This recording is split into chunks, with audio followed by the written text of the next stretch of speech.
আজকের পুরো বিষয়টি হলো বাংলাদেশ প্রসঙ্গে, কারণ বাংলাদেশ যে সময়টি পার করছে একটা টালমাটাল অবস্থায়। 5 তারিখ জাতির উদ্দেশ্যে আমরা একটা প্রহসন বা একটা কি বলবো আমাদের অসন্তুষ্টির জুলাই সনদ কিংবা আমরা যেটাকে বলি প্রোক্লেমেশন, আমরা যেটাকে বলি আরো অনেক শব্দে আমরা সেটাকে বলে থাকি। তো সেই বিষয়টি আমাদেরকে যথেষ্ট আঘাত করেছে। জুলাই ঘোষণাপত্রে প্রধান উপদেষ্টার যে বিষয়গুলো আমরা শুনলাম, তিনি যে পাঠ করলেন, বাংলাদেশের অধিকাংশ মানুষকে বা অধিকাংশ রাজনৈতিক দলকে আহত করেছে। আবার পর্দার অন্তরালে অনেকগুলো কুয়ের ঘটনার মতো গুঞ্জন শোনা যাচ্ছে। বলা হচ্ছে বাংলাদেশে নির্বাচন সময় মতো হবে না। বলা হচ্ছে বাংলাদেশে -3 ফর্মুলা বাস্তবায়নে এখনো কেউ কেউ কাজ করছে। বলা হচ্ছে বিএনপিকে ছেড়ে বাকি দলগুলো একজোট হয়ে যাবে, বিএনপিকে একা মাঠে রেখে নির্বাচন বন্ধ করা হবে। এরকম নানান রকম পর্দার অন্তরালে গুঞ্জন রয়েছে এবং সবগুলো বিষয়কে আমি আজকে আপনাদের সামনে তুলে ধরবো। পাশাপাশি আওয়ামী লীগ বাংলাদেশের রাজনীতিতে আবারও অ্যাক্টিভ হওয়ার জন্য কি কি পরিকল্পনা নিয়ে মাঠে কাজ করছে সেটারও একটা বিশদ আলোচনা তুলে ধরবো আজকের ভিডিওতে। প্রিয় দর্শক, প্রায় 1 বছর মানে পূর্ণ 1 বছরে এক বছর শেষ করে ডক্টর প্রফেসর ইউনূস তিনি যে জুলাই ঘোষণাপত্র পাঠ করলেন, এটা নিয়ে আমরা ইতিমধ্যে টেলিভিশনে সোশ্যাল মিডিয়ায় দেখলাম। আমাদের যাদের এটা নিয়ে অনেক আগ্রহ ছিল, অপেক্ষা ছিল, তাদের সবাই মোটামুটি হতাশ হয়েছে। প্রফেসর ইউনূসের এই জুলাই ঘোষণাপত্র লিখা বা পাঠ করা, এখান থেকে যদি একটু বুদ্ধি খাটিয়ে চিন্তা করেন বা বিষয়গুলোকে নিয়ে গভীরভাবে বিশ্লেষণ করেন, দেখবেন এটি নির্ধারিত যে কোনো একটি গোষ্ঠীকে খুশি করেছে, কিন্তু বাকি সব গোষ্ঠী হতাশ হয়ে গেছে। আমাকে অনেকেই প্রশ্ন করেছিলেন যে জুলাই ঘোষণাপত্রের দিন বৈষম্য বিরোধী আন্দোলন বা ফ্যাসিস্ট হাসিনা বিরোধী আন্দোলনের অন্যতম গুরুত্বপূর্ণ 5 ব্যক্তি কেন ঢাকায় ছিল না। তাদের মধ্যে হাসনাত, সার্জিস, নাসির উদ্দিন পাটোয়ারি, এরকম আরো অনেকে ছিলেন। কেউ বলছেন পিটার হাসের সাথে দেখা করতে গেছেন, কেউ বলছেন তারা পারিবারিক সফরে গেছেন। কিন্তু আমি যেটা জানি, এটা হলো জুলাই ঘোষণাপত্র পাঠ ইস্যুতে একটি কি বলবো অসন্তুষ্টির কারণ। অর্থাৎ জুলাই ঘোষণাপত্রের যে বিষয়বস্তু, এটা এনসিপির এই 5 নেতার কাছে পূর্বেই পৌঁছে গেছে। এটা তো ধরেন উপদেষ্টা নিজে লেখেননি, কেউ লিখে দিয়েছে। তো এটার কপি তো নিঃসন্দেহে আসিফ কিংবা মাহফুজের কাছে পৌঁছেছে বা নাহিদের কাছে পৌঁছেছে। তারা দেখেছে, তারা সবচেয়ে শক্তিশালী স্টেক হোল্ডার এই রাষ্ট্রের, এখন তারাই ইউনূসকে বসিয়েছে। তো যেটা শুনতে পাচ্ছি, এই প্রোক্লেমেশনে জামায়াত, এনসিপি, হেফাজত, চরমোনাই, গণ অধিকার, এবি পার্টি, এদের কোনো কারোই মতামত গ্রহণ করেনি ইউনূস সরকার। এই ঘোষণাপত্র শুধু একটি দলকে খুশি করানো হয়েছে, এটি এনসিপির নেতারা বলছেন। যে কারণে সার্জিস, হাসনাতরা ওই দিনই চলে গেছেন কক্সবাজারে। বিষয়টা বুঝতে পারছেন? তারা একদিন আগেও না, একদিন পরেও না, ঠিক ওই দিনই তারা কক্সবাজারে চলে গেছেন এবং তারা জাতিকে বোঝাতে চেয়েছেন যে এটার সাথে তারা নেই। তারা জানেন যে এই দিনটিতে তারা ঢাকার বাইরে গেলে হিউজ নিউজ কভারেজ আসবে। কিন্তু নেপথ্য থেকে পিটার হাসের সাথে তাদের সাক্ষাতের গুঞ্জনটি ছড়িয়ে দেওয়া হয় ইচ্ছাকৃত একটি মহলের পক্ষ থেকে। কিন্তু পিটার হাস, সেদিন আমি আমার লাইভে বলেছিলাম, পিটার হাস বাংলাদেশে ছিলেন না বলেই আমাকে কয়েকটি সংশ্লিষ্ট সূত্র থেকে জানানো হয়েছে। তো বলা হচ্ছে যে এনসিপির এই 5 নেতাকে আবার শোকজও করেছে এনসিপি। এটি হলো একটা আইওয়াশ খেলা। কিন্তু এই 5 জন জুলাই প্রোক্লেমেশনের এই ঘোষণাপত্রের সাথে একমত নন বলেই তারা ঢাকার বাইরে ছিলেন ইচ্ছাকৃত, এবং সেটাও মানুষকে বোঝাবার তারাই চেষ্টা করেছেন। গণমাধ্যমে তারাই কৌশলে এনেছেন যাতে সবাই বুঝতে পারে এর সাথে তাদের সম্পৃক্ততা নেই বা এটাতে তারা সন্তুষ্ট না, এটাতে তারা অখুশি। নাম্বার 1। নাম্বার 2 হলো, আমরা দেখছি যে বিএনপির মতো একটি বড় দল এই মুহূর্তে সরকারের উপর তারা সবচেয়ে বেশি খুশি। কালকের প্রত্যেকটা গণমাধ্যমের বক্তব্যে বা পরশুদিনের প্রত্যেকটা গণমাধ্যমের বক্তব্যে বিএনপিকে আমরা খুব উৎফুল্ল দেখছি, আনন্দিত দেখছি, এবং তারা এই প্রোক্লেমেশনের পর বা এই ঘোষণাপত্রের পর তারা যথেষ্ট খুশি, কারণ তাদের ইচ্ছার প্রতিফলন হয়েছে এখানে। কিন্তু সবচেয়ে বড় ধাক্কাটা ইউনূস সরকারের মসনদে লেগেছে। সেটি হলো ইউনূস সরকার বাকি প্রত্যেকটা দলকে অসন্তুষ্ট করেছেন এই ঘোষণাপত্রের মাধ্যমে। জামাত বিবৃতি দিয়েছে, গণ অধিকার বিবৃতি দিয়েছে, এবি পার্টি দিয়েছে, চরমোনাই বিবৃতি দিয়েছে, প্রত্যেকেই এটার অসন্তুষ্টি প্রকাশ করে দিয়েছে। প্রশ্ন হলো প্রত্যেকটা দলকে অসন্তুষ্ট করে প্রফেসর ইউনূস একটি দলকে খুশি করালেন কেন? রাজনৈতিক মহলে গুঞ্জন রয়েছে প্রফেসর ইউনূস এই মুহূর্তে একজন পুতুল প্রধানমন্ত্রী। আমরা এটাকে প্রধানমন্ত্রী না বলে অন্তর্বর্তীকালীন সরকারের প্রধান বলি, তাকে উপদেষ্টা বলি। আমি যদি প্রধানমন্ত্রী শব্দের মধ্য দিয়ে বোঝাই, তিনি এই মুহূর্তে একজন পুতুল প্রধান উপদেষ্টা বা প্রধানমন্ত্রী। কার্যত তিনি কিছু করতে পারছেন না। না প্রশাসনে তার কোনো ক্ষমতা আছে, না রাষ্ট্রে তার কোনো ক্ষমতা আছে। তিনি বিদেশিদের সাথে বৈঠক, ক্যাবিনেটের বৈঠক, উপদেষ্টাদের সাথে বৈঠক, যেমন আজকে তিনি কিছুক্ষণ আগে তিনি সচিবালয়ে গেছেন, সেখানে উপদেষ্টা মন্ডলীদের সাথে তিনি জরুরি বৈঠক করছেন সচিবালয়। এটা তিনি ক্ষমতায় আসার পর দ্বিতীয় বৈঠক সচিবালয়ের ভেতরে উপদেষ্টাদের সাথে প্রফেসর ইউনূসের। এখন বিষয়টা হলো প্রফেসর ইউনূস একই দিন ফেব্রুয়ারিতে নির্বাচনের ঘোষণা দিয়েছে। বলা হচ্ছে রোজার 7 দিন আগে এই নির্বাচনটি করে ফেলতে চায় সরকার, এবং সবকিছু মিলে 2 মাস আগে তফসিল ঘোষণা করা হবে। এখন মাঠে সরব বিএনপি, কিন্তু অন্দরমহলের খবর বলছে এই জুলাই ঘোষণাপত্রের পাঠ দিয়ে বাকি দলগুলোকে ক্ষিপ্ত করেছে প্রফেসর ইউনূস। বাকি দলগুলো তারা নিজেদের মধ্যে এখন আলোচনা শুরু করেছে যে এই সিস্টেমে বা এই ইউনূসকে দিয়ে বা এই ধ্বজভঙ্গ বা মেরুদণ্ডহীন বৃদ্ধ মানুষটিকে দিয়ে আগামী নির্বাচন সুষ্ঠু হবে কিনা। জামাতের অনেক নেতারা বলেছেন যে তারা পুরোপুরি হতাশ, তারা একটা বিপ্লবী সরকারের কাছ থেকে এমন আচরণ আশা করেনি। আদার্স যে পার্টিগুলো আছে তারাও বলছেন তারা ইউনূস সরকারকে প্রথমে খুব শক্তিশালী মনে করেছিলেন, যেভাবে ভারতকে একটার পর একটা গুগলি দিচ্ছিলেন, ভারতকে চাপে রেখেছিলেন।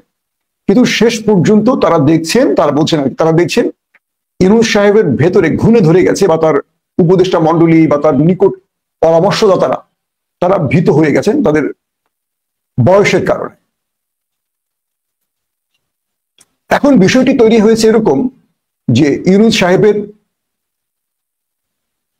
সাহেব এই মুহূর্তে ক্ষমতা লবির কাছে ভীত হয়ে গেছে।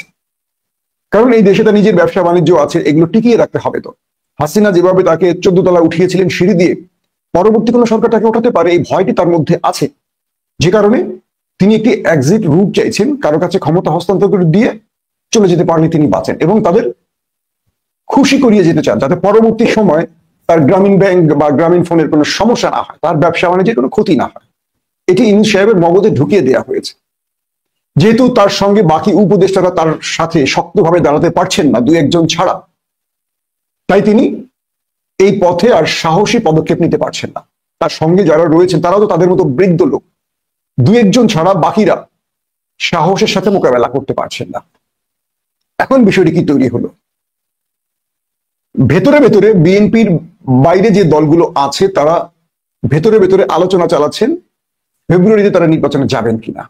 কারণ প্রশাসনের সংস্কার হয়নি, তারপর ভোটার হালনাগাদের বিষয়ের ইস্যুটি এখনো কোনো কার্যকরী আমরা সিদ্ধান্ত দেখিনি বা সেভাবে দেখিনি। কারণ বিগত আওয়ামী লীগের আমলে এই ভোটার তৈরির ক্ষেত্রে যথেষ্ট আওয়ামী লীগ সমালোচনা কুড়িয়েছে, অনেককে ভোটার লিস্টে যুক্ত করেনি। আওয়ামী লীগের লোক ভোটার হয়েছে, কিন্তু বিরোধী মতের লোক ভোটার হতে পারেনি। এখন পর্যন্ত তাদের সিমটম দেখা যায়নি, অনেক জায়গায় ভোটার হালনাগাদ হয়নি। দ্বিতীয়ত, যে প্রশাসন নির্বাচন করবে সেই প্রশাসনের বসকে ইউনূসই যদি ভীত হয়ে যান ক্ষমতা লবির কাছে, সেই প্রশাসন আসলে কি করবে? নির্বাচনের দিনটি মূলত কেন্দ্র দখল হলে এই সরকার কিভাবে সেটাকে রক্ষা করবে? একসঙ্গে হাজার হাজার কেন্দ্রে ভোট হবে, এই প্রশাসন দিয়ে কেন্দ্র রক্ষা করা কঠিন হবে, ইম্পসিবল, একেবারেই সম্ভব নয়। চতুর্থত, একটা জুলাই ঘোষণাপত্র সব দল মিলে তাদের মন মতো আনতে পারেনি, তাহলে এই নির্বাচনে সব দল মিলে কি করে নির্বাচনের বৈতরণী পার হবেন পেশি শক্তির বা কালো টাকার বিরুদ্ধে? এই জিনিসগুলো তাদের কাছে এখন প্রশ্ন উঠছে। তারা বলছেন যে প্রফেসর ইউনূস এভাবেই যদি সবকিছু করতে চান, হয়তো বা ফেব্রুয়ারির নির্বাচনে তারা যোগ দেবেন না, অংশ নেবেন না, কেউ কেউ বলছেন। অর্থাৎ ফেব্রুয়ারিতে যে নির্বাচনের ঘোষণাটি আসছে সরকারের পক্ষ থেকে, বিএনপি ছাড়া বাকি দলগুলো এই নির্বাচনে নাও আসতে পারে। যদি বিএনপি ছাড়া বাকি দলগুলো নির্বাচনে না আসে, সেই ক্ষেত্রে কি নির্বাচন হবে? না, হবে না। কারণ এই সময়টি আওয়ামী লীগের সময় না যে আওয়ামী লীগ 3 টার্ম জোর করে, কখনো বিনা ভোটে, কখনো রাতের অন্ধকারে, কখনো 154টি আসন বিনা প্রতিদ্বন্দ্বিতায়, এই যে সিস্টেমে আওয়ামী লীগ নির্বাচনগুলো করেছে, আওয়ামী লীগের পাশে ভারত ছিল এবং পুরো রাষ্ট্রযন্ত্র আওয়ামী লীগের ছিল, এবং আওয়ামী লীগ জাতীয় পার্টিকে বিরোধী দলের চেয়ারে বসিয়ে তারা কাজটি করেছে। কিন্তু সাম্প্রতিক সময় যে অবস্থা দেখা যাচ্ছে, সেখানে বিএনপি ব্যতি রেখে বড় একটি দল নির্বাচনে আসবে না। যদি এই পরিস্থিতি চলে আগামী দিনে, ইউনূস সরকার যদি ঠিক একটি দলের ভয়ে এই সিদ্ধান্তগুলো বারবার নিতে থাকে, তখন তাদের মধ্যে নিরপেক্ষতা নিয়ে প্রশ্ন উঠবে এবং তারা নির্বাচনে ফ্রি ফেয়ার, অথবা যেটাকে আমরা বলি একটি চমৎকার ফিল্ডে নির্বাচন হওয়া, এটি সুষ্ঠু নির্বাচন হওয়ার সুযোগ আছে কিনা, এটা নিয়ে প্রশ্ন উঠবে। চরমোনাই বলি, গণ অধিকার বলি, এবি পার্টি বলি, বা আদার্স যে রাজনৈতিক দলগুলো বলছি, বা জামায়াতের কথা বলি, তারা ভেতরে ভেতরে পরিকল্পনা করছেন যে তারা এই পদ্ধতিতে এইভাবে নির্বাচনে যাবেন কিনা। এখন পর্যন্ত পিআর এর বিষয়ে সরকার কথা বলেও কোনো সমাধানে আসতে পারেনি। প্রশাসনের মধ্যে, পুলিশের মধ্যে, আমলাদের মধ্যে, ডিসিএসপিদের মধ্যে, টিএনও ইউনোদের মধ্যে কোনো সংস্কার হয়নি। সরকার বলছে, মানে আমাদের স্বরাষ্ট্র উপদেষ্টা বলছেন, নির্বাচনের আগে তারা লটারির মাধ্যমে প্রশাসনের, মানে কি বলবো, প্রশাসনের মধ্যে রদবদল করবে। লটারি করে আপনার লাভটা কি? ধরেন আমরা মাঝে মাঝে যদু মধু রামসাম খেলি না, তা আমরা মাঝে মাঝে চুরি করে কি করতাম জানেন? যে একই জিনিস 2-3টা লিখে নিতাম। তো ধরেন লটারি করবেন, লটারি কাদেরকে নিয়ে করবেন? যাদেরকে নিয়ে লটারি করবেন অধিকাংশই তো দোসর, ফ্যাসিস্টদের। তো তাদের লটারি করে যেখানেই দেন তারা তাদের কাজটাই করবে। এদের মধ্যে আপনি নতুন নতুন অফিসারদেরকে উঠিয়ে এনেছেন, নতুন পুলিশি কোনো লোক নিয়োগ দিয়েছেন যারা নির্বাচনের জন্য প্রস্তুত থাকবে। নির্বাচনের দিন প্রফেসর ইউনূস, আমি আপনাদেরকে বলে রাখি, কাগজে কলমে লিখে রাখেন, নির্বাচনের দিন না ইউনূস না প্রধান নির্বাচন কমিশনের কথা কেউ শুনবে একটি রাজনৈতিক দলের নির্দেশ। কেন্দ্র দখল হয়ে যাবে, বিভিন্ন ভোটার কেন্দ্রে প্রবেশই করতে পারবে না, বিভিন্ন কেন্দ্রে মারধরের ঘটনা ঘটবে। মারধর কি ঘর থেকে বিরতি দেওয়া হবে না, বলবে তোমাদের ভোট হয়ে গেছে, তোমাদের কেন্দ্রে যাওয়া লাগবে না। আমি বলে রাখি, আওয়ামী লীগের ভোটের চেয়েও এবারের ভোটটা ন্যাক্কারজনক হতে পারে। কারণ প্রশাসন যদি স্ট্রং না হয়, প্রশাসন যদি সরকারের নির্দেশ না মানে, বা সরকার যদি আন্তরিক না হয়, সেক্ষেত্রে কখনো আপনি সুষ্ঠু নির্বাচন করতে পারবেন না, কখনোই না। এবারও তাই হবে। আমাদের পুলিশ বলি, আইন শৃঙ্খলা বাহিনীর কথা বলি, তারা ঢাকার একটা মব বন্ধ করতে পারে না। পুরো বাংলাদেশে তারা একসাথে নির্বাচন করবে কি করে? তো এই জন্য স্থানীয় সরকার নির্বাচনটি প্রথমে হলে সরকার তার দুর্বল জায়গাগুলো বুঝতে পারতো, কোথায় কোথায় সমস্যার দরকার, কোথায় কোথায় ট্রিটমেন্টের প্রয়োজন, কোথায় কোথায় কাদেরকে বদলি করতে হবে, কাদেরকে সরাতে হবে, এটা সরকার বুঝতো। তো এই জন্য বিরোধী মত বা অধিকাংশ রাজনৈতিক দলগুলো মনে করছে যে প্রথমেই যদি একটি স্থানীয় সরকার নির্বাচন হতো, সেক্ষেত্রে সরকার জাতীয় নির্বাচনের একটা প্রস্তুতি নেওয়ার সুযোগ পেত, দুর্বলতাগুলো কাটাতে পারত। কিন্তু বারবারই একটি দলেরই ইচ্ছার বাস্তবায়ন হচ্ছে ইউনূস সরকার দ্বারা, যে কারণে বাকি দলগুলো আগামী নির্বাচনে অংশ নেবে কি নেবে না এটা নিয়ে কিন্তু প্রশ্ন উঠে গেছে। এখন নির্বাচন যদি না হয় কি হবে? একটি দল ছাড়া বাকি দলগুলো যদি নির্বাচনে না যায়, এখন আর সুযোগই নেই নির্বাচনে যাওয়ার। এখন তো অন্তর্বর্তীকালীন সরকার, সেই দলটিও কোনো ক্ষমতায় নেই তারা, তার মানে নির্বাচন আবার ওকে ছাড়বে, অথবা এই সুযোগ নিতে তৃতীয় পক্ষ ক্ষমতায় চলে আসতে পারে। কারণ আগস্ট মাসে বড় কিছু ঘটবে, আমি বারবারই বলছি। সেনাবাহিনীর গুরুত্বপূর্ণ পদ থেকে কেউ কেউ সরে যেতে পারেন বা সরিয়ে দেয়া হতে পারে, আভাস পাওয়া যাচ্ছে এই আগস্ট মাসে। এমনও শোনা যাচ্ছে -3 ফর্মুলার দিকে যেতে পারে রাষ্ট্র। আপনারা ধরে নেন -3 কারা কারা? ইতিমধ্যে দুজনকে মাইনাস দেখা যাচ্ছে, আর একজনকে মাইনাসের প্রক্রিয়া চলছে। এমনও হতে পারে ক্যান্টনমেন্টে বড় রদবদলের পর সারা দেশে চিরুনি অভিযান চলতে পারে দুর্নীতির বিরুদ্ধে, চাঁদাবাজদের বিরুদ্ধে, যারা ঢাকা সহ পুরো দেশের বিভিন্ন অঞ্চলে, থানা, উপজেলা, জেলাতে চাঁদাবাজি করেছেন, মানুষের নাভিশ্বাস তুলে দিয়েছেন বিভিন্ন রকম অত্যাচার নির্যাতন করে। এদের প্রত্যেকের লিস্ট আমাদের গোয়েন্দা বাহিনীর কাছে আছে, প্রত্যেকের কাছে। তথ্যগুলো দিলে অনেকে মনে করেন যে মাসুম ভাই বানোয়ার কথা বলছে। ভাই, আমরা কথাগুলো বলার আগে ধরেন আমাদেরকে কেউ এই তথ্যগুলো দেয়, সেগুলো আমরা যাচাই বাছাই করে আপনাদেরকে দিই, দিলেই আমরা বলে দিই না, যাচাই বাছাই করি সময় নিয়ে। প্রত্যেকের কাছে, আমাদের গোয়েন্দা বাহিনীদের কাছে প্রত্যেকটি চাঁদাবাজের লিস্ট আছে, একেবারে ইউনিয়নের চাঁদাবাজের লিস্টটাও আছে। একদম কি বলবো, ওয়ার্ড পর্যায়ে যারা চাঁদাবাজি করছেন দখলদারিত্ব করছেন, এদেরও লিস্ট আছে, ছবি সহ ঠিকানা সহ আছে।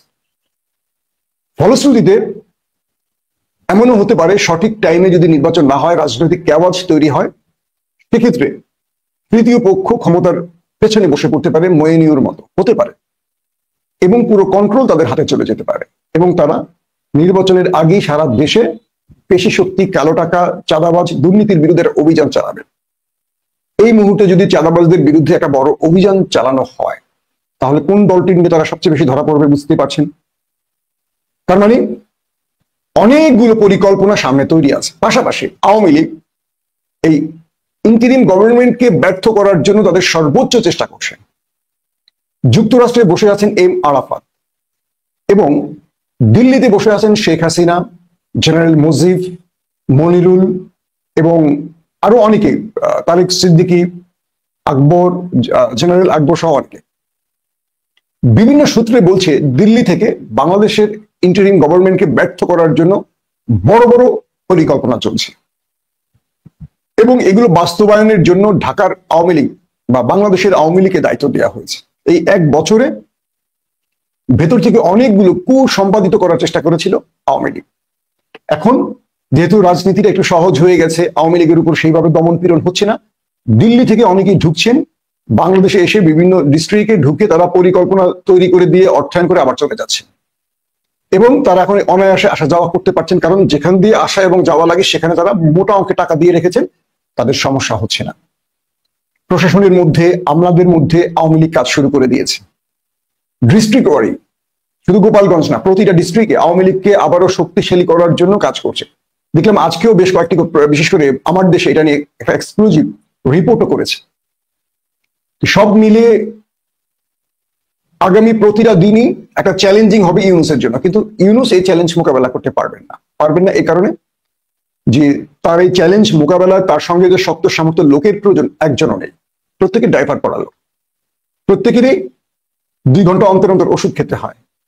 একটা বিপ্লবী সরকারের সঙ্গে যে স্পিরিটের, যে বয়সী লোকদেরকে সেট করার কথা ছিল উপদেষ্টা বা বিভিন্ন গুরুত্বপূর্ণ জায়গায়, সেখানে নেওয়া হয়েছে একেবারে বাতিল মালগুলোকে। সিরিয়ার দিকে তাকান, সিরিয়াতে আহমেদ আল সারার, ইয়াং একটা ছেলে, তিনি হলেন অন্তর্বর্তীকালীন সরকারের প্রধান, যিনি নিজেই আসাদের বিরুদ্ধে লড়াই করেছেন হাতে অস্ত্র নিয়ে। ইউনূস কি লড়াই করেছেন? ইউনূসের মতো একজন ব্যবসায়ী বাংলাদেশে কি করবেন? তিনি তো ব্যবসার বিষয়টিকে আগে দেখবেন, তার নিজের ব্যবসার ভবিষ্যৎকে তো রক্ষার চিন্তা করবেন। তিনি যত বড়ই নোবেল প্রাপ্ত লোক হন, তার নিজের তো আখের রক্ষা করতে হবে। তো বিষয়টি তৈরি হলো এরকম, আহমেদ আল সারার সিরিয়ার, তার ক্যাবিনেটে যারা স্থান পেয়েছেন এরা প্রত্যেকেই ফিল্ডে অস্ত্রধারী, অর্থাৎ তারা লড়াই করেছিলেন, যে কারণে তারা প্রতিটা বিষয়ে ইসরায়েল তাদের বিরুদ্ধে কাজ করছে, ইরান তাদের বিরুদ্ধে কাজ করছে, এবং বিভিন্ন জাতি গোষ্ঠী তাদের বিরুদ্ধে কাজ করছে, কিন্তু সফল হচ্ছে না। কারণ অভ্যুত্থানের চেতনাধারীদের, অভ্যুত্থানের স্পিরিটের ব্যক্তিদেরকে দিয়ে তারা সরকার গঠন করেছে। আর আমাদের রাষ্ট্রে মাত্র 2 জন ব্যক্তি আছেন, আসিফ, মাহফুজ, আর একজনও স্পিরিটের লোক না। তারা প্রত্যেকেই বয়সে চিন্তা করছেন, তাদের ভবিষ্যৎ চিন্তা করছেন যে আমাদের এই দল ক্ষমতা আসতে পারে, আমাদের ভবিষ্যৎ নষ্ট হয়ে যাবে যদি আমরা এদেরকে অখুশি করি, এবং প্রত্যেকেই নাতি নাতনিদের, তারপরে পুতি পুত্রীদের জন্য তারপরে বসে, অর্থাৎ 14 বা 28 জেনারেশনের জন্য রাষ্ট্রীয় কোষাগার থেকে লুট করে পুঁজি সংগ্রহ করছেন, যাতে এই 1 বছর 2 বছরের শাসন আমলের টাকা দিয়ে তাদের 14 থেকে 28 গোষ্ঠী ঘরে বসে খেতে পারে, সেই ব্যবস্থা তারা করছেন। তো এখন যে বিষয়টি হলো, আমাদের করণীয় কি? বিএনপি যদি সঠিক টাইমে নির্বাচন চায়, এখানে সবচেয়ে বড় ভূমিকাটি বিএনপির। জনাব তারেক রহমান একটা অন্যরকম বাংলাদেশ দেখতে চান, যে বাংলাদেশের স্বপ্নটা আমরা দেখি, কিন্তু বিএনপির মধ্যে বাকিরা সেই স্বপ্নটা দেখেন কিনা আমি জানি না। কি করণীয়? সেটা হলো প্রত্যেকটা স্টেক হোল্ডার, প্রত্যেকটা রাজনৈতিক দলের সাথে এমন ভাবে বিএনপিকে কোলাবোরেশন করে চলতে হবে, কোনোভাবে যেন ফেব্রুয়ারির নির্বাচনটা পিছিয়ে না যায়। আমরা একটা নির্বাচন দেখতে চাই, বাট সুষ্ঠু নির্বাচন, কেন্দ্র দখলের নির্বাচন নয়। প্রতিটা দলের ইচ্ছা যেন বাস্তবায়ন হয়। 19-20 হোক, এটা যেন 15-20 না হয়, 10-20 না হয়। কারণ হাসিনার বিরুদ্ধে আন্দোলনে এই দেশের একটি দলের ভূমিকা না, সকল মানুষের ভূমিকা। ফ্যাসিস্ট বিরোধী, অর্থাৎ আওয়ামী লীগ এবং বাম বিরোধী প্রত্যেকেরই রক্ত ঝরেছে, ত্যাগ আছে এই স্বৈরাচারকে হটানোর পেছনে। যদি এখন শুধু ক্ষমতার প্রশ্নে রাজনীতি হয়, এই দেশ এগোবে না। আমাদের রাজনীতিটা হওয়া উচিত আগামী দিনের বাংলাদেশ গড়ার ক্ষেত্রে, কিন্তু আমাদের রাজনীতিটা হচ্ছে ক্ষমতা দখলে, যে কারণে কুরাজনীতি প্রবেশ করছে। আমাদের জন্য অশনি সংকেত কাজ করছে পেছন থেকে। দর্শক, এখন আমাদের অনেকগুলো বিষয় মাথায় রেখে এগোতে হবে। এক, বিএনপি, জামাত, এনসিপি, চরমোনাই, হেফাজত সহ বাকি যে দলগুলো রয়েছে, এবি পার্টি গণ অধিকার, সবার মধ্যে বেশি বেশি যোগাযোগ করতে হবে। কি চাই, কিভাবে চাই, কিভাবে বাস্তবায়ন করা যায়, কিভাবে এটা করতে হবে। জনগণের ভোটের অধিকারটা আসলে নিশ্চিত করতে হবে। এবারও যদি ভোটটা হয় কেন্দ্র দখল করে, তাহলে আর কিছু বলার থাকবে না। এবং প্রফেসর ইউনূসকে মানুষ টাটা বাই বাই বলে দিয়েছে, যে ইউনূসকে মানুষ 5 বছর, স্যার 5 বছর থাকুন, স্যার 5 বছর থাকুন, এই কথাগুলো বলছে, এখন আর কেউ বলে না। সবাই বুঝে গেছেন ইউনূস দিয়ে আর হবে না, কারণ এই বৃদ্ধ বয়সের লোককে দিয়ে যুবকদের স্বপ্ন পূরণ হয় না। অর্থাৎ আমাদের স্বপ্নের অপমৃত্যু হয়ে গেছে। তো এখন ইউনূস সরকার তার আস্থা ফিরিয়ে আনতে হলে দ্রুত সংস্কার, যে বিষয়গুলো ঐক্যমত কমিশন যে সংস্কার নিয়ে কাজ করছে, এগুলো বাস্তবায়ন করতে হবে। এই সরকারের আমলেই হাসিনার বা তার দোসরদের বিচার শেষ করতে হবে। ঝুলিয়ে রাখা যাবে না, পরবর্তী সরকারের জন্য রাখা যাবে না। কারণ কি, পরবর্তী যেই দলই সরকারে আসুক, তারা রাজনৈতিক সরকার, তারা রাজনীতিটা চিন্তা করে অনেককেই সুযোগ করে দেবে। আবার দেখা যায় এই রাজনৈতিক দলগুলোর মধ্যে একে অপরের মধ্যে আত্মীয়তা আছে, একজন আরেকজনকে রক্ষা করবে। কখনোই একদল আরেকদলকে শেষ করবে না। আওয়ামী লীগ শেষ করে, কিন্তু বিএনপি কখনোই কাজটি করবে না। বিএনপি আবার আওয়ামী লীগকে দেশের রাজনীতি সুযোগ করে দিবে, লিখে রাখে।